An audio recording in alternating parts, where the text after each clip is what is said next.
All right, everyone. The moment we've all been waiting for. All right. The Gears of War multiplayer reveal. And also, we have a little bit, I guess, of Horde mode too. I think there's a little bit of both. I haven't watched this yet. I wanted to watch it live with all of you. So let's get into it. Let's react. Let's go. The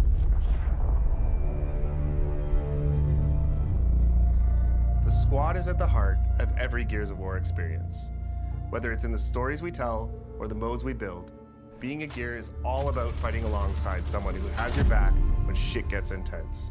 Our players have deep connections to their own squads. They tell stories about lifelong friends and family that grew up playing Gears together. Strangers they met in battle and became bonded to through the game. That feeling of fighting side by side is at the center of E-Day's multiplayer modes. And today, we're excited to dive in and show you more. Welcome to Horde Siege. It's an all-new 12-player evolution of Gears' legendary Horde mode. Horde Siege evolves that iconic, back-against-the-wall Horde experience that Gears is known for, with larger, more unpredictable, more cinematic, and more memorable battles for you and your squad. I think this is a great idea, right? Because one of the things I think that's really important for the Gears of War series is how do you attract players who might not be the best, right? Everybody knows Gears of War is one of those sweaty games, right? Where you go online, us veterans, right? We know you're gonna get your ass kicked a little bit. All right. You're walking in to a battle. You got guys wall bouncing like crazy. You got people that are really good. And I'm fine with that because, like I said, I've played Gears of War for so long and I love the series. But for new players, they may be like, all right, I'm done with this. But giving them a mode like Horde mode, it's like Call of Duty. What do they have? Zombies, right? To give them a experience that could be something in and of itself that draws people into the game as a whole is awesome. Three squads fighting through their own objectives, crisscrossing with each other through the largest and most immersive multiplayer maps we've ever made. But before you go, you need to choose a class and gear up. Each class has its own tactical gear to match its strategy, as well as progression journey that unlock loadout weapons, armor mods, and tactical gear mods so you can tweak your build to your own personal playstyle. This is so cool. This is so freaking cool. All right. You're putting in a mode now, and you need these for modern games, right? You can't just have a game where there's no progression, there's no nothing. And the fact that this is obviously PvE mode, you don't care about having to go through and unlock things because it's not you're not gatekeeping anything, right? You're not sitting there gatekeeping a weapon, and so you're getting your ass kicked by somebody else. Like, no, this is how it should work. So we're only a minute 23 in, and I'm loving everything about this, at least on the face of it. Assault class is about controlling the battlefield with mid-range weapons while stunning waves of incoming enemies using the Sonic Disruptor. Marksman focuses on precision damage, especially useful with Horde Siege's longer sightlines, while the Pulse Drone attacks Locust units for you and your squad. The Breacher is a point-blank cruiser that pushes hard into the front line to make risky plays, using an adrenaline injector to refill health and reduce incoming damage. And the Medic is a mid-range revive specialist, focused on keeping your squad on their feet while under fire. The Stim Vaporizer revives any gear, even from other squads, within range. Depending on the mission type you've chosen, you'll get a mix of main objectives that will have you moving around the map or hunkering down in a location. These objectives give you more variety than ever before, but they're still focused on the Horde feeling of defending and clearing waves of unique enemy combinations. In Horde Siege, this means securing and protecting rigs, large COG recon devices that have been deployed around the city to scan and map out the enemy's underground tunnel network. They are critical to the defense of Kelowna, but have the unfortunate, noisy side effect of attracting locusts whenever they're activated. Also scattered around the map are secondary objectives. Quick, timed side missions like taking out a high-value target, defusing locust explosives, or delivering a power cord to juice up an active rig. So this adds a whole nother thing to this game, right? Think about regular Horde mode, what it used to be. You survive, right? And I haven't played the most recent, so I don't know. Maybe that's changed a little bit. But man, I gotta say, this now it has to be pulled off right. It has to feel good. It has to be fun. But at least on the face of it, it's like this is something I can already see myself playing just as much as the multiplayer. There's a ranking up system. There's, all of this. So, man, this is Secondary cool. objectives are optional, but they earn in-session squad perks, boosting your squad's abilities, as well as weapon parts that can be redeemed after your session to upgrade your favorite guns. As you knock off objectives and kill locusts, your squad earns energy. This can be spent at supply caches. There, you can upgrade squad perks, grab equipment like grenades, sentry turrets, and razor mines, change your loadout on the fly if you need a different weapon. Your objectives will often have you cross paths with other squads, and these are really unique, kind of magic moments in Siege, like running into another squad's defensive setup and helping take out some of their waves, or when you both get assigned positions near each other, it can set up a joint kill zone. With a huge relief when your whole squad is DB&O'd and you see a group of gears come sprinting around that corner with a clutch revive. If Command delivers a supply drop, any squad that Think about how cool that was. You have everybody down. The squad's like, we just got wiped. Another squad comes in. So you're taking part of the story of the campaign and you're bringing it into a multiplayer experience, right? Where it's like this battle against the locusts. That obviously you're not getting that out of multiplayer, right? You're not even really, in maybe this campaign you will, but you're not even really getting that out of the campaign because it's all kind of set pieces that you're dealing with.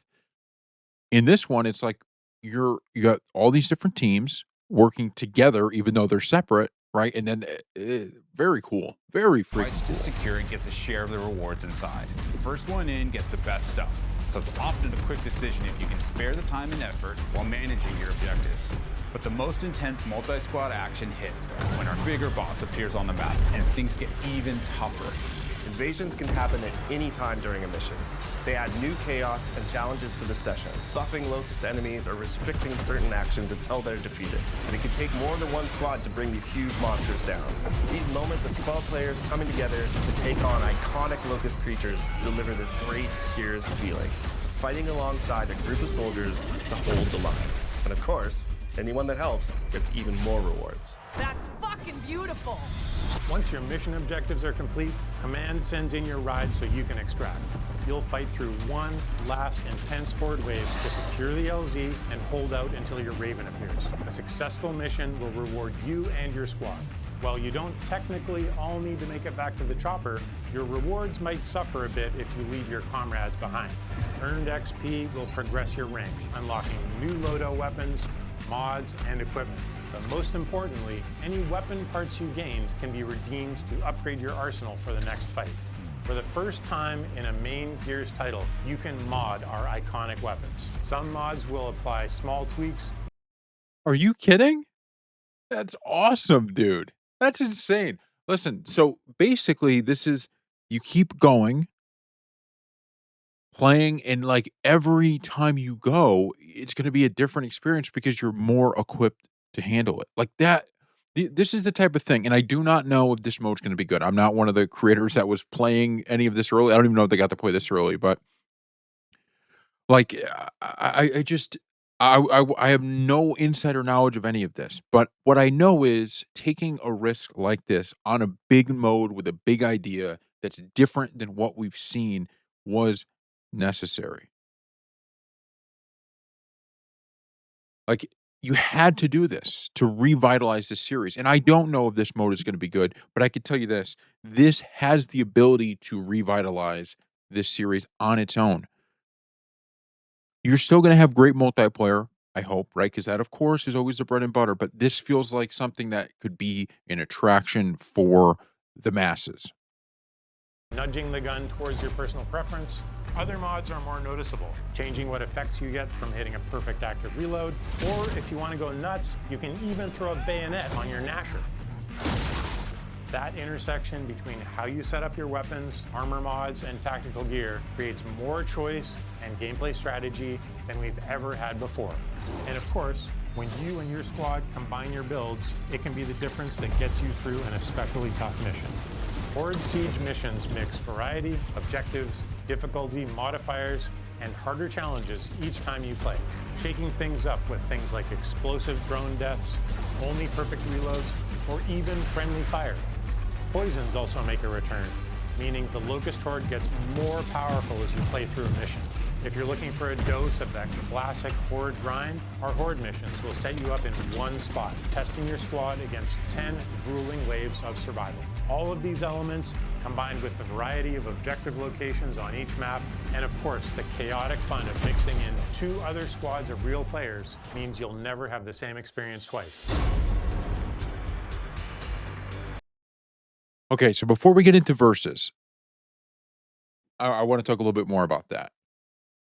I just think everything about what we just saw is exciting to me because it shows that they did not look at this game as we have to be scared about what we do, right? We don't want to make anybody mad in terms of the audience. It's like no, what they did here was we're going to take big swings at things, right? Major swings at stuff and attempt it. Now, we don't know if it's gonna work out, but and like I said, I haven't played the Gears of War 5 Horde in any meaningful way, but comparative to what I've played Horde in the past, that is a complete reshaping of everything. And it's a mode in and of itself that isn't just a side mode. Like, as much as I've always loved Horde and I thought it was a good, fun thing to do, it was always super secondary to the multiplayer, right? The multiplayer was king, and I still think it has to be king, right? You don't want to make a game like Gears of War and focus on a whole new mode and get rid of the bread and butter of it. But this to me feels like a potential of well, you have the multiplayer and you have this horde mode that is completely built out beautifully, right? That's completely built out to be its own standalone thing that can appeal and be a selling point to people.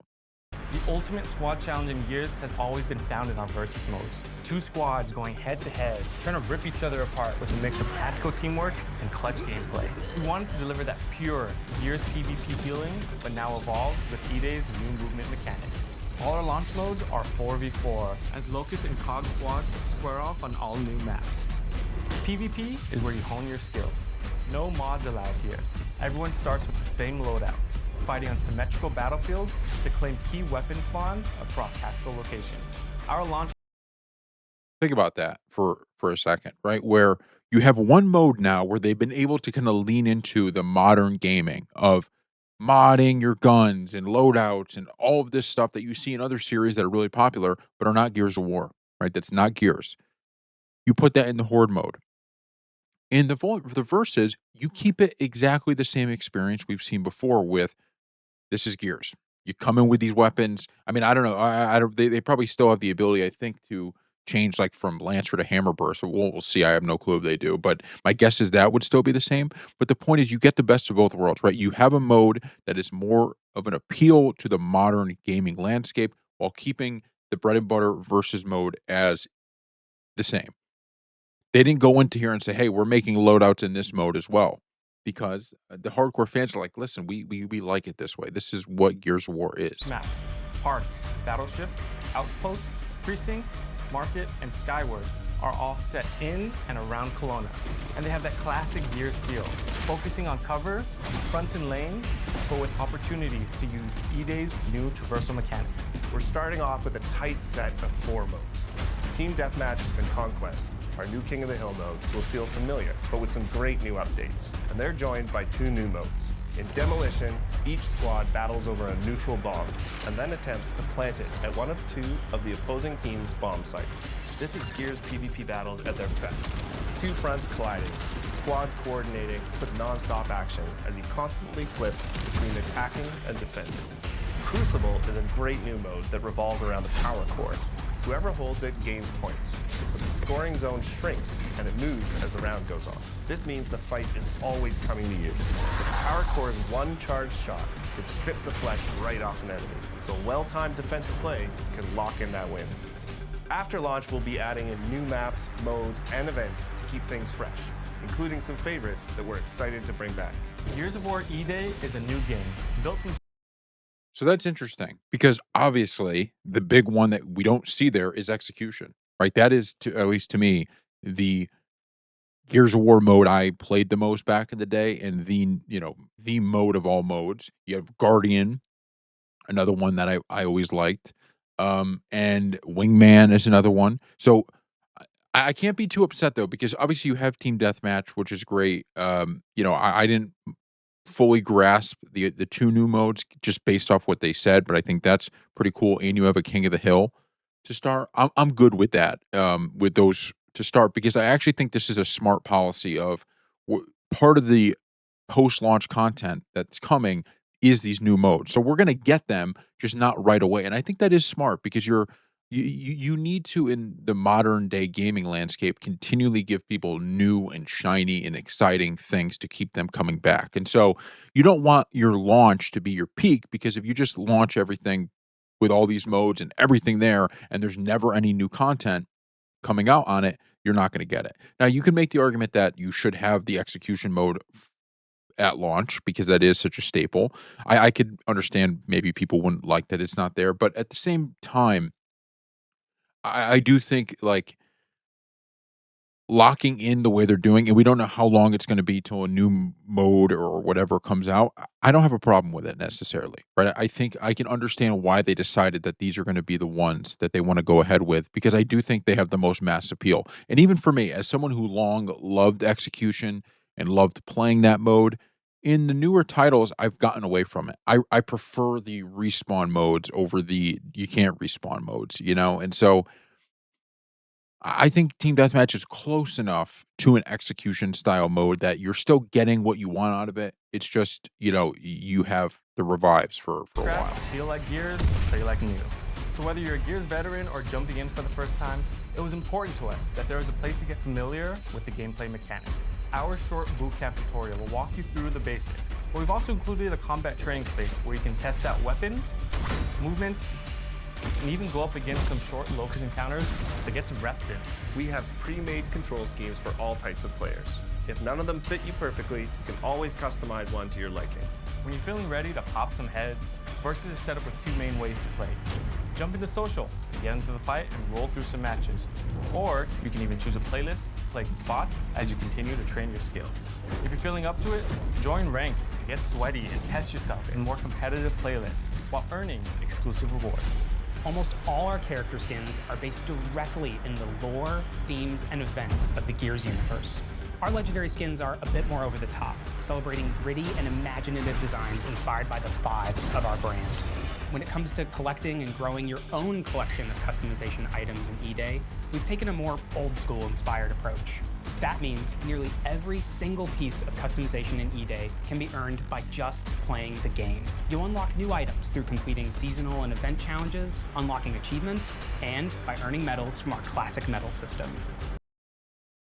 And by the way, I know it's popular to just kind of crap on this type of stuff, right? Of the the weapon skins and the character skins, because so many games have abused that, right? And just they give garbage.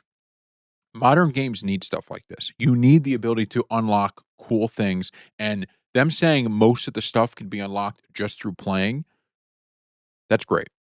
I've always said this with even like Fortnite, right? Where the thing I loved about Fortnite is, and I haven't played in quite some time, but when I would play it back in the day, is that I didn't hate the battle pass system they had, because you bought it once. If you played through the whole battle pass, you could get the next one without spending a dime, and you got all of this new and fresh content. So if Gears of War is going to a system of, you know, having all of this, I just don't see how in 2026 you have a multiplayer game that doesn't have these elements in it in some way. And everything I've seen so far, it all looks cool.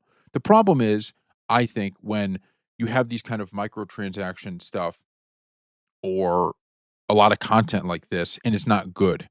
People we don't want a bunch of garbage that we're unlocking, right? Just give us, we'd rather have 5 pieces of cool stuff that you have to grind for than 30 pieces of below average stuff. Everything else can be obtained by completing matches and earning coins, which unlock items in the barracks. We'll have a few things that are pay only, but they're limited to our premium edition items and charity or partner content like the Ride the Lightning weapon skin set we've created in partnership with Metallica. Every season, we'll grow our lineup of COG and Locust characters, as well as adding new weapon skins, poses, customization elements, challenges, medals, and events. All of this is to say, there's no battle pass, no pay to win, no bullshit. play what you want, chase the unlocks you think are the coolest, and we'll have themed seasonal updates that bring in loads of new kick-ass content.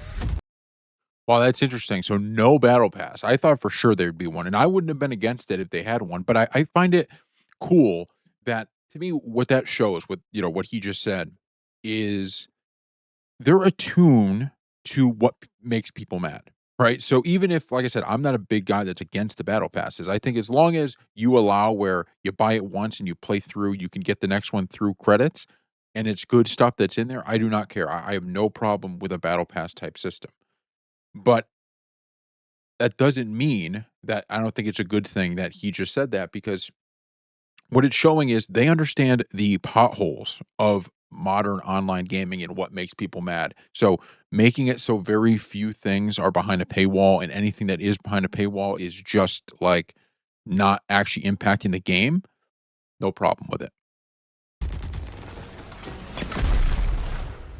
Horde Siege and Gears Versus.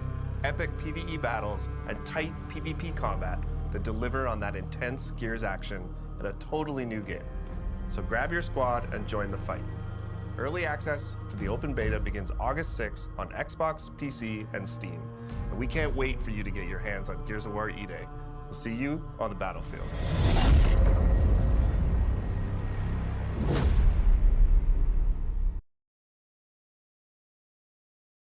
Wow. So we get early access on the 6th through the 10th and then another beta on the 13th to the 17th. Listen, I'm pumped for this game. We're gonna have so much content coming out on this. It actually the only thing is I have I'm not gonna be able to upload early on the 6th. I'm gonna have to it's our uploads are gonna come at night, which sucks. It always happens that way, right? You finally get the release of the game that you're waiting or the early access version of it, and you know, you have to do something so you can't post right away. But we're gonna have content all the time regarding this game, and I'm just really pumped. I gotta look at some of the other stuff necessarily. Because there are people who have played it, so there's a lot still we gotta know, right? This is obviously, only what they're telling us, but everything I saw here gives me more hope than not hope, right? Than kind of get worried about this game because to me, it shows much like what I thought about the initial reveal. It just seems to me that they understand the Gears community and they wanna make a love letter to Gears fans while also bringing this game and this franchise into the modern gaming landscape, right? I wanna see Gears of War dominating the gaming landscape again, and I think this game has the ability to set the stage for it. Let's hope it does. Thank you all for watching.